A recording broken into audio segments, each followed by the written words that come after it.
சினிமாவை பொறுத்த வரைக்குமே ரியாலிட்டி ஷோ படங்கள்லாம் அதிகமாக வருதோ இல்லையோ, ஆனால் அதில் நடிக்கக்கூடிய நடிகர்கள் மேலே அதிகமாக குற்றச்சாட்டுகள் வந்துட்டுருக்கு. இப்போ தான் ரீசெண்டாக பார்த்தீங்கன்னா நம்ம மாதம்பட்டி ரங்கராஜ் மேலே அவங்களோட second wife Joy Crizildaa complaint கொடுத்துருந்தாங்க. அதே மாதிரியே விஜய் டிவியில் வந்து நிறைய ரியாலிட்டி ஷோஸ்லலாம் காமெடியனாக பங்கு பெற்று ரொம்ப ஃபேமஸாக இருக்கக்கூடியவர் தான் நாஞ்சல் விஜயன். இவர் வந்து 2023 மரியா அப்படின்றவங்கள மேரேஜ் பண்ணிக்கிட்டாரு. இவங்களுக்கு கடந்த சில மாதத்துக்கு முன்னாடி தான் ஒரு பெண் குழந்தையும் பிறந்துச்சு. இந்த நிலையில் நடிகர் நாஞ்சல் விஜயன் மேலே வந்து திருநங்கை ஒருத்தவங்க சென்னை காவல் நிலையத்தில் புகார் அளிச்சிருக்காங்க. அதாவது கடந்த 5 வருஷமா நானும் நாஞ்சல் விஜயனும் வந்து காதலிச்சுட்டு வரோம். அப்படி இருக்கப்போ என்கிட்ட பழகிட்டு பிசிக்கலா என்கிட்ட ரிலேஷன்ஷிப் வச்சுட்டு இப்போ என்னை ஏமாத்திட்டாரு, என்கிட்ட பேசுறதே கிடையாது அப்படின்னு சொல்லி அவர் மேல குற்றச்சாட்டு வச்சிருக்காங்க. அது மட்டும் இல்லாமல் இந்த 5 வருஷமா நாங்க பழகினப்போ ஆல்ரெடி நாங்கள் இப்போ காதலிச்சோம் அப்படின்றது நாஞ்சல் விஜயனோட ஃபேமிலிக்கும் தெரியும். ஆனால் அவர் கல்யாணம் ஆனதுக்கு அப்புறமா தான் இப்போ என்ன சுத்தமாக அவாய்ட் பண்ண ஆரம்பிச்சிட்டாரு. இப்போ கேட்டால் எனக்கு குழந்தை பிறந்துச்சு, இதுக்கு மேலே என்னால் உங்ககிட்ட பழக முடியாது அப்படின்னு சொல்லியிருந்தார் அப்படின்னு சொல்லியிருக்காங்க.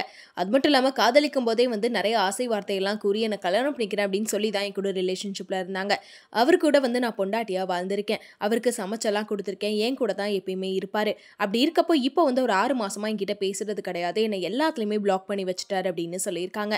முக்கியமா திருநங்கைன்னு நினைச்சு என்கிட்ட பழகினவர் இப்போ வந்து நான் திருநங்கைன்ற காரணத்தினால தான் என்னை விட்டு போறேன் அப்படின்ற மாதிரியும் சொல்றாரு அப்படின்னு சொல்லி சென்னை காவல் நிலையத்துல புகார் அளிச்சிருக்காங்க. ஸோ இதுக்காக வந்து நாஞ்சல் விஜயன் சைட்ல வந்து அவங்க யாருன்னே எனக்கு தெரியாது அப்படின்னு சொல்லி அவங்க ஒரு பதில் கொடுத்திருக்காங்க. அது மட்டும் இல்லாமல் இப்போ இந்த வீடியோ தான் சோஷியல் மீடியாவில் ரொம்ப வைரலாக போயிட்டுருக்கு. ஏன்னா அந்த திருநங்கை என்ன சொல்லியிருக்காங்க அப்படின்னா, ஜாய் கிறிசல்டா பற்றியும் அவங்க சில விஷயங்களை பேசியிருக்காங்க.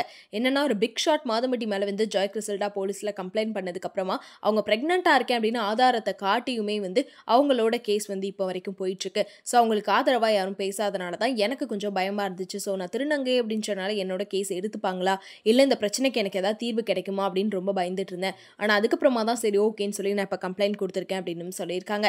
ஏன்னா அவங்க வந்து ப்ரெக்னெண்ட்டாக இருக்கேன் அப்படின்றதுக்கு அவங்களே வந்து காமிச்சிட்டாங்க. ஆனால் நான் வந்து எந்த ஆதாரத்தையுமே காட்ட முடியாது, என்கிட்ட எந்த ப்ரூஃபுமே கிடையாது அப்படின்னு சொல்லியிருக்காங்க. ஸோ இதை பார்த்த நெட்டிசன்கள் எல்லாருமே ஒரு பெரிய அதிர்ச்சியில் இருக்காங்கன்னு சொல்லலாம். ஏன்னா தொடர்ந்து இந்த மாதிரி விஷயங்கள் அதிகமாக இப்போ நடந்துட்டு இருக்கு. ஏன்னா நம்ம ரவி மோகன் வந்து அவரோட வைஃப் ஆர்த்தியை டைவர்ஸ் பண்ணிட்டு இப்போ கெனிஷா கூட இருக்காருன்னு, மாதம்பட்டி ரங்கராஜ் அவரோட முதல் மனைவி ஸ்ருதியை விட்டுட்டு இப்போ வந்து ஜாய் கிறிசல்டா கூட வாழ்ந்துட்டு இருக்காருன்னு சொல்லி பல நடிகர்களை பற்றி குற்றச்சாட்டுகள் வந்துட்டு இருந்துச்சு. இந்த நிலையில் இப்போ நாஞ்சல் விஜயன் மேலே ஒரு திருநங்கை புகார் கொடுத்துருக்காங்க அப்படின்றப்போ நிறைய சர்ச்சைகள் அதை பற்றி போயிட்டு இருக்கு. அது மட்டும் இல்லாமல் நிறைய பேர் திருநங்கைக்கு ஆதரவாக பேசிட்டு இருக்காங்க. ஸோ அவங்கள எதுக்காக இப்பெல்லாம் ஏமாத்திருக்காரு அப்படின்னு சொல்லி பல பேர் கேள்வி எழுப்புறாங்க. இருந்தாலும் சில பேர் வந்து அவருக்கு மேரேஜ் ஆகி இப்போ குழந்தை இருக்குல்ல, அது தெரிஞ்சும் நீங்கள் எதுக்காக இந்த மாதிரி பண்ணீங்க அப்படின்னு சொல்லி அவங்களுக்கு எதிராகவும் பேசிட்டு இருக்காங்க.